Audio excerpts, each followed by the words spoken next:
እቺ እህታችንን ሰብአዊነቷን አስጥሎ ይህን አሰቃቂ ወንጀል እንድትፈጽም ያደረጋት ነገር ምን ይሁን?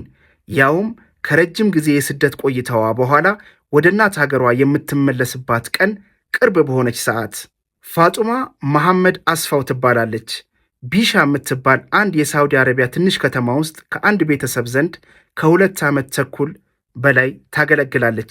የዛ ቤት የሥራ ጊዜዋ እጅግ በጣም ጥሩ የሚባል ነበር። ኮንትራቷም ስላለቀ ሰዎቹም ሊሸኟት ስላሰቡ ሪያድ የምትገኝ አንድ ሴት ልጃቸው ጋር ይልኳታል።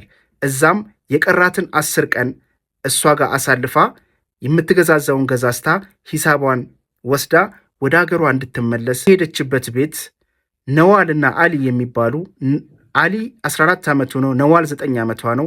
ከእናታቸው ጋር ይኖራሉ። እናታቸው ከባሏ ጋር በፍቺ የተለየች ነበረች።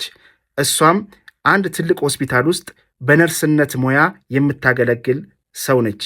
ጁን 13 2018 የአሊና የነዋል እናት ዘወትር እንደምታደርገው ጠዋት ወደ ሥራ ገበታዋ ትሄዳለች። የዕለቱ ቀን ሁለቱ ልጆች ቤት ውስጥ ነበሩ። የቤት ሠራተኛዋ ፋጡማም አብራቸዋለች። ረፋድ ላይ ከጠዋቱ 4 ሰዓት ከወደ ኩሽና አንድ ጮክ ያለ ድምፅ በማይገባቸው ቋንቋ ስትናገር ይሰሟታል። ወንድ ልጃቸው አሊ ወደ ኩሽና ያመራና ፋጡማን ምን ሆና እንደሆነ ይጠይቃታል። እሷ ግን ምንም ምላሽ ሳትሰጠው ስትቀር ተመልሶ ወደ ክፍሉ ይገባል። ከትንሽ ደቂቃዎች በኋላ ግን ቤት ውስጥ የታናሽ እህቱ የነዋል ድምፅ በኃይለኛው ሲሰማ፣ የጮኸት ድምፅ ሲሰማ ከክፍሉ ዘሎ ይወጣል። ወደ ኩሽናም ያመራል። እዛው አካባቢ ፋጡማ አንድ ስለት ቢላ ይዛ ታናሽ እህቱን ነዋልን እየወጋቻት ያያል። እህቱን ለማስጣል ባለው በሌለው ኃይል ሙከራ ያደርጋል። እሱንም 14 ቦታ የተለያየ የሰውነት ክፍሉ ላይ ትወገዋለች። ግን አልገደለችውም። ከእጇ ማምለጥ ችሎ ነበር። ወደ ሽንት ቤትም ገብቶ እላው ላይ ይቆልፋል።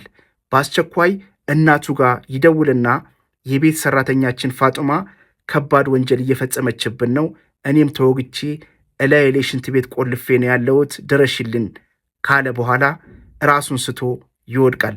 እናታቸው ከሥራ ገበታዋ ከመነሳቷ በፊት ለፖሊስ ትደውልና እሷም ወደዛ በፍጥነት ታቀናለች። ወደ ቤት ስትደርስ ግን ፖሊስና የነፍስ አድር ሰራተኞች ቀድመዋት ደርሰው ነበረ። እሷም ከዛ በኋላ ደረሰች። በሚያሳዝን ሁኔታ ነዋል ሞታለች። አሊ ወንድ ልጃቸው ሽንት ቤት ውስጥ ራሱን ስቶ ወድቋል። ሰብረው አወጥተው ወደ ሆስፒታል ወስደውት ሊተርፍ ችሏል። ፋጡማ ግን በሚገርም ሁኔታ ከቦታው ምንም ለመሸሽም ሙከራ አላደረገችም። ምንም የማምለጥ ሙከራ የሚባል ነገር የለም። ቁጭ ብላ ነበር ያገኟት።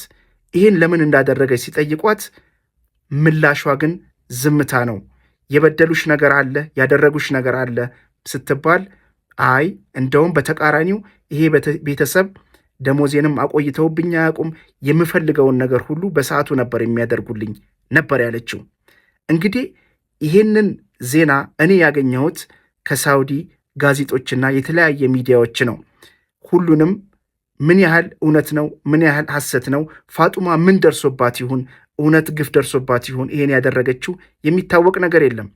ወይንም ደግሞ ድንገተኛ የጤና እክልስ ገጥሟት ይሁን የሚል ብዙ አይነት ጥያቄ አእምሮ ውስጥ ተፈጥረዋል። እናንተስ በዚህ ክስተት ዙሪያ ምን ትላላችሁ? ፋጡማ ኬዝ በፍርድ ቤት ሲታይ ቆይቶ ኦክቶበር 2 2022 የተፈረደባትን የሞት ፍርድ ተግባራዊ ተደርጎባት ወደዛኛው ዓለም ሄዳለች። ነፍስ ይማር እንላለን።